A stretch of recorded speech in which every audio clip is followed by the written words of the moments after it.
నమస్తే. నేను మీ అశ్విని కుమార్. జనసేన అధినేత పవన్ కళ్యాణ్ ప్రస్తుతానికైతే పిఠాపురం నుంచే పోటీ చేస్తున్నట్టుగా తెలుస్తుంది. అయితే ఆయన మొన్న కొన్ని రోజుల కిందట మాట్లాడుతూ కూడా ఒకవేళ అమిత్ షా, మోడీ నన్ను పార్లమెంట్‌కి పోటీ చేయమంటే కాకినాడ నుంచి పోటీ చేస్తాను అని చెప్తున్నారు. ప్రస్తుతానికైతే పిఠాపురం అసెంబ్లీ నియోజకవర్గం నుంచే ఆయన నిలబడుతున్నట్టుగా తెలుస్తుంది. పోటీ చేస్తున్నట్టుగా తెలుస్తుంది. అక్కడ తెలుగుదేశం పార్టీ నుంచి వర్మ కొద్దిగా అసంతృప్తి సెగలు ఇవన్నీ కూడా వచ్చినా కూడా చంద్రబాబు నాయుడు దాన్ని చల్లార్చినట్టుగా చెప్తున్నారు గానీ, తెలుగుదేశం పార్టీ ఓట్లు ఎంత షఫుల్ అవుతాయి జనసేనకి అనేది మాత్రం మనం వేచి చూడాలి. ఇంకో పక్క వైఎస్ఆర్‌సీపీలో కూడా వంగ గీత అన్నా కూడా దొరబాబుని పిలిచి ముఖ్యమంత్రి జగన్ మాట్లాడారు. ఇంకా వైఎస్ఆర్‌సీపీలో కూడా కొద్దిగా అసమ్మతి రాగాలు వినబడుతూనే ఉన్నాయి. ఇలాంటి మధ్యలో పీపుల్స్ పల్స్ అనే ఒక ఏజెన్సీ పిఠాపురంలో ఇప్పటికిప్పుడు ఎన్నికలు జరిగితే ఎవరు గెలుస్తారని చెప్పి ఒక సర్వే చేసింది. ఆ సర్వే శాంపుల్స్ కూడా 1900 శాంపుల్స్ తీసుకుంది.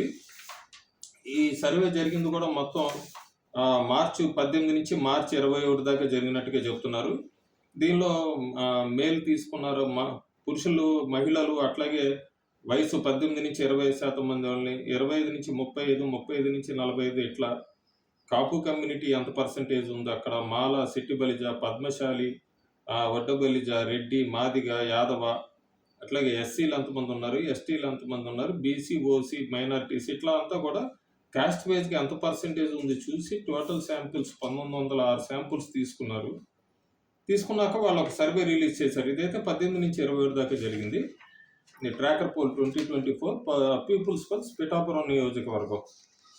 దీనిలో పురుషులు వైఎస్ఆర్‌సీపీకి 30.9% వేస్తూ ఉంటున్నారు. జేఎస్పీ, టీడీపీ, బీజేపీ అలయన్స్కి 62%, ఐఎన్సీ కాంగ్రెస్కి 3.3%, అదర్స్కి 3.7%. మహిళలు కూడా వైఎస్ఆర్‌సీపీకి 35.3%, టీడీపీ, బీజేపీ, జనసేనకి 57.8%, అట్లాగే కాంగ్రెస్కి 3.2%. ఏజ్ వైజ్గా తీసుకుంటే కూడా వయసు రీత్యా 18 నుంచి 20 సంవత్సరాల వయసు మధ్య ఉన్న వాళ్ళు వైఎస్ఆర్‌సీపీకి 31% వేస్తూ ఉంటే కూటమికి 61.8% వేస్తూ ఉంటున్నారు. 26 నుంచి 30 సంవత్సరాల వాళ్ళు కూడా 35% వైఎస్ఆర్‌సీపీకి అయితే 59% కూటమికి వేస్తామని చెప్తున్నారు.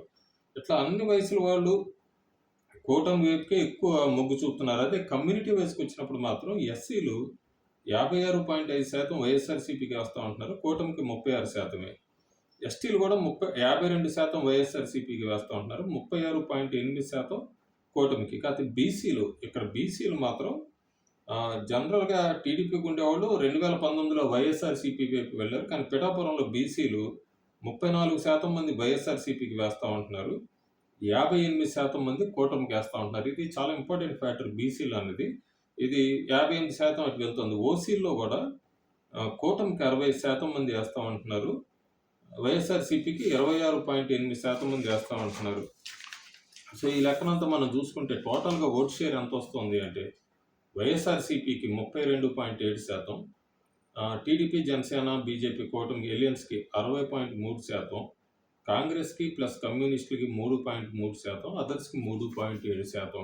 సో దీన్ని బట్టి మొట్టమొదటిసారిగా ఒకవేళ పవన్ కళ్యాణ్ అభ్యర్థి అవుతే జనసేన పిఠాపురం గెలుచుకోబోతోంది. యాజ్ ఆఫ్ మార్చి 21 పవన్ కళ్యాణ్ అసెంబ్లీలో అడుగు పెట్టబోతున్నాడు అన్నది మనకి పీపుల్స్ పల్స్ సర్వే ద్వారా తెలుస్తుంది. Thank you.